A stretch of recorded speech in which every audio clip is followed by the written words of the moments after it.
Hello everyone, मैं Pradeep sir. जैसा कि आप लोग जानते हैं, कोविड-19 की वजह से हम लोगों की जो क्लासेस है वो ऑनलाइन हो रही है। तो आपका बहुत बहुत स्वागत है केएल पॉलिटेक्निक मल्लनी बरौरा जौनपुर के इस चैनल पर।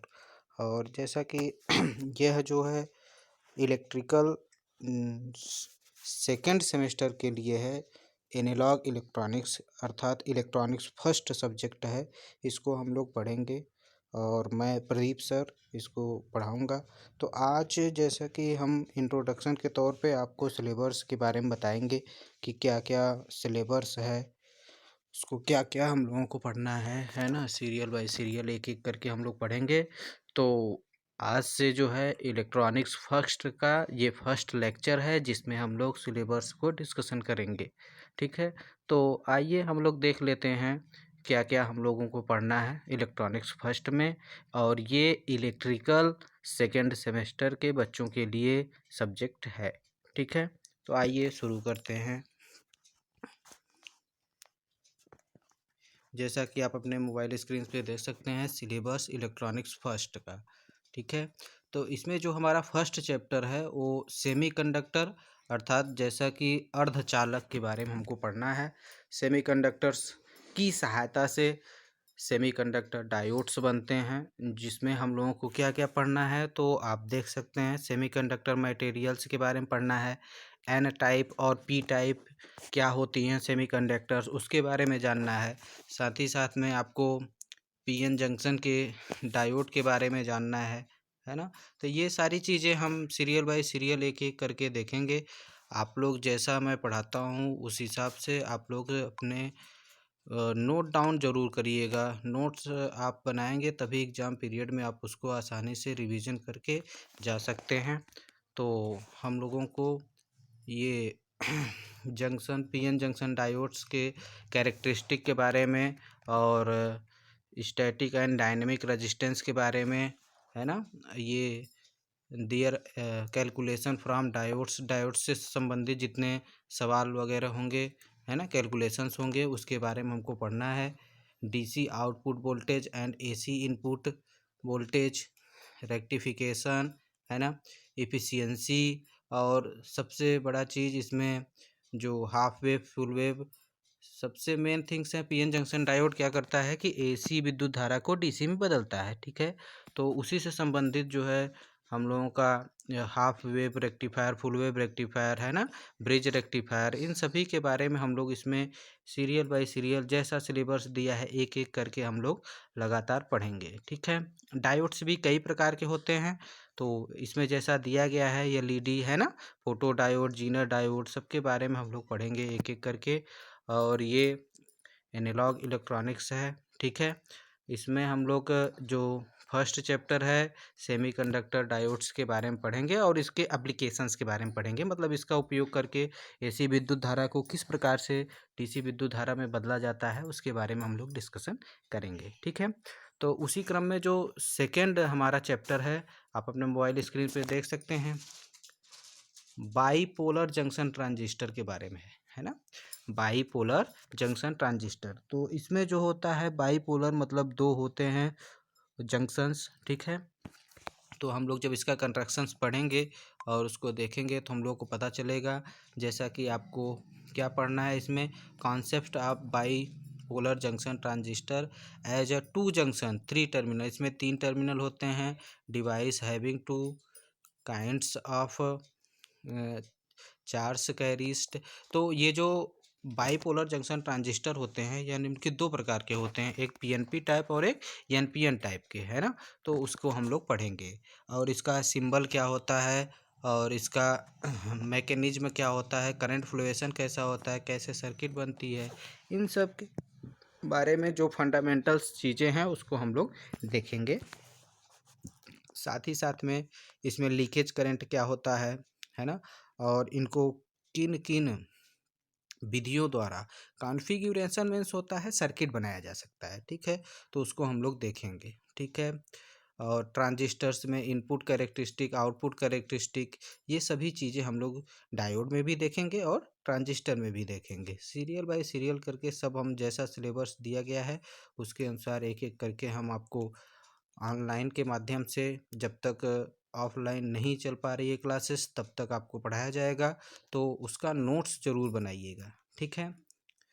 और इसी क्रम में हम लोगों का जो तीसरा हम लोगों को चैप्टर पढ़ना है वह है, जैसा कि आप अपने मोबाइल स्क्रीन पे देख पा रहे होंगे, सिंगल स्टेज ट्रांजिस्टर एम्पलीफायर। जैसे डायोड की सहायता से हमने आपको बताया ना, रेक्टिफिकेशन का काम करता है, मतलब एसी विद्युत धारा को डीसी में बदला जाता है किसकी सहायता से, डायोड की सहायता से। उसी प्रकार ये जो ट्रांजिस्टर है इसका उपयोग कहाँ किया जाता है, इसका उपयोग एम्पलीफायर के रूप में किया जाता है। तो यही हम लोगों को तीसरा चैप्टर जो पढ़ना है, सिंगल स्टेज ट्रांजिस्टर एम्पलीफायर के बारे में पढ़ना है। एम्पलीफायर बेसिकली होता क्या है, मैं आपको थोड़ा सा बता दूं कि एम्पलीफायर जो होती है क्षीण मैग्नीट्यूड, मतलब कमज़ोर मैग्नीट्यूड की जो सिग्नल होती है उसको प्रबल मैग्नीट्यूड के सिग्नल में बदलता है। जैसे नेताजी बहुत धीमे से बोलते हैं माइक्स में ना, तो हमको साउंड के माध्यम से बहुत तीव्र गति से सुनाई देती है, तो उसके बीच में देखो एक बॉक्स लगा रहता है ना, तार के माध्यम से। तो वो जो बॉक्स होता है उसमें यही ट्रांजिस्टर की सहायता से एम्पलीफायर बना हुआ लगा हुआ होता है, जो कि नेताजी धीरे से बोलते हैं तो आवाज़ हमको क्या होती है, तीव्र गति से सुनाई देती है, ठीक है। तो वह एम्पलीफायर किस प्रकार से बनता है उसके बारे में हम लोग इसमें पढ़ेंगे, ठीक।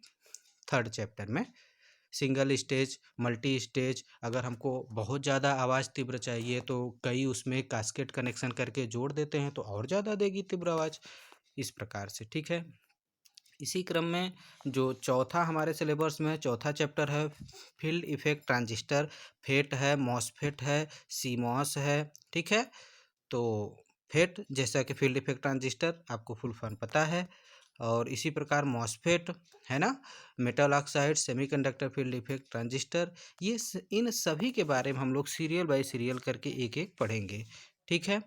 तो फेट के बारे में हम लोगों को उसको कंट्रैक्शन पढ़ना है, ऑपरेशन पढ़ना है और कैरेक्टरिस्टिक पढ़ना है, ठीक है। And biasing of junction FET इसके बारे में पढ़ना है और एनालिसिस करना है उसके बारे में, है ना। Single stage, double stage, multi stage सबके बारे में हमको क्या करना है, एनालिसिस करना है। उसी क्रम में मॉसफेट के भी बारे में पढ़ना है। मॉसफेट के बारे में भी हम लोगों को क्या करना है, कंस्ट्रक्शन पढ़ना है, इसका ऑपरेशन पढ़ना है, कैरेक्टरिस्टिक पढ़ना है, ठीक है। जो बच्चे इंटर में फिजिक्स पढ़े होंगे उनको फिजिक्स के लास्ट चैप्टर, लास्ट जो था मॉडर्न फिजिक्स, उसमें ये सारी चीज़ें दी हुई है। तो वो जो बच्चे पढ़े होंगे उनको थोड़ा आसानी से समझ में आएगा। बाकी तो हम समझाने की पूरा पूरा कोशिश करेंगे और आपको अच्छे से समझ में आएगा, ठीक है। तो इसी क्रम में जो है आपका पांचवा जो चैप्टर है, multi stage and power amplifier, मतलब कई एम्पलीफायर को जोड़ के जब हमको बहुत ज़्यादा तीव्र गति से आवाज़ प्राप्त करने की आवश्यकता होती है, बहुत ज़्यादा जनसंख्या रहती है ना। तो उसमें मल्टी स्टेज मतलब बहुत सारे एम्पलीफायर्स को जोड़कर बहुत बड़ा बॉक्स बनाकर उसकी सहायता से आवाज़ को क्या किया जाता है, सभी लोगों तक पहुंचाया जाता है, मतलब तीव्र गति से निकाला जाता है साउंड की सहायता से। और बीच में जो एम्पलीफायर बॉक्स लगा होता है उसकी सहायता से, और ये किससे बना होता है, जैसा कि हमने आपको बताया ट्रांजिस्टर की सहायता से। तो कैसे बनता है कैसे नहीं, ये सारी चीज़ें हम लोग देखेंगे, ठीक है। और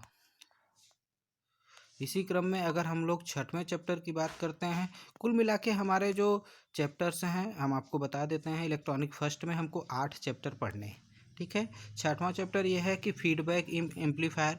एम्पलीफायर में हम लोग फीडबैक देंगे, फीडबैक देंगे मतलब कि क्या खराबी आ रही है, जो आउटपुट हमको मिलता है उसको फिर से ले आके हम लोग इनपुट में देंगे, ताकि हम लोग पता कर सकें कि कोई एरर तो नहीं आ रही है। कभी कभी आवाज़ देखो घिर से या रगड़ के आ जाती है, तो वो क्यों आ रही है उसको फीडबैक इनपुट में ला के हम लोग चेक करेंगे और उसको सुधारेंगे। तो इस प्रक्रिया को ही क्या कहते हैं, फीडबैक इन एम्पलीफायर। एम्पलीफायर में हम लोग क्या करेंगे, फीडबैकिंग की सुविधा देंगे, ताकि जो इसमें हार्मोनिक्स आ रही हैं या एरर आ रही है उसको हम लोग क्या कर सकें, डिटेक्ट कर सकें और डिलीट कर सकें, और आवाज़ साफ हमको सुनाई दे, ठीक है। तो ये चीज़ें हैं, इस ये 6 चैप्टर में हम लोग इसके बारे में पढ़ेंगे। और इसी क्रम में 7वां चैप्टर में रेगुलेटेड पावर सप्लाई है ना। रेगुलेटेड हमको जितनी मात्रा में पावर सप्लाई की आवश्यकता होगी उसको किस प्रकार से हम लोग सर्किट बना के और कैसे करके हम लोग प्राप्त करेंगे, इसके बारे में हम लोग को 7वां चैप्टर में पढ़ेंगे। कॉन्सेप्ट ऑफ रेगुलेशन, पहले पढ़ेंगे, फिर बेसिक रेगुलेशन सर्किट पढ़ेंगे जीटर डायोड की सहायता से, ठीक है। इसी क्रम में concept of series and shunt regulator, इन सब के बारे में पढ़ेंगे। Three terminal voltage regulator ICs के बारे में पढ़ेंगे, ठीक है। ये सारा हमारे सिलेबस में है। और इसी क्रम में जो लास्ट हमारा 8वां चैप्टर है वो है ऑसिलेटर। ऑसिलेटर भी एक प्रकार से एम्पलीफायर के ही तरह काम करता है, या फ्रीक्वेंसी को तीव्र गति से हम लोगों को देता है। तो क्या होता है, एप्लीकेशन क्या होता है ऑसिलेटर के, use of positive feedback, negative feedback क्या होता है ऑसिलेटर में, इन सब के बारे में हम लोग सीरियल बाय सीरियल एक एक करके पढ़ेंगे। तो ये पूरा हमारा आज हमने आपको सिलेबस के बारे में बता दिया इलेक्ट्रॉनिक फर्स्ट में। ये पूरे हमारा सिलेबस है जिसमें 8 चैप्टर हम लोगों को पढ़ना है। तो हम इसके बारे में आगे आपको serial bye serial first chapter second chapter इस प्रकार से हम टॉपिक वाइज आपको रेगुलर जो है पढ़ाते रहेंगे। आप लोग इसका नोट्स भी बनाते रहिएगा। तो इलेक्ट्रॉनिक्स फर्स्ट का जो सब्जेक्ट है, एक बार मैं फिर से बता दे रहा हूँ, यह फर्स्ट ईयर के सेकंड सेमेस्टर का सब्जेक्ट है। तो सारे बच्चे अवेयर हो जाएं और इसको ध्यानपूर्वक पढ़ें। बहुत बहुत धन्यवाद।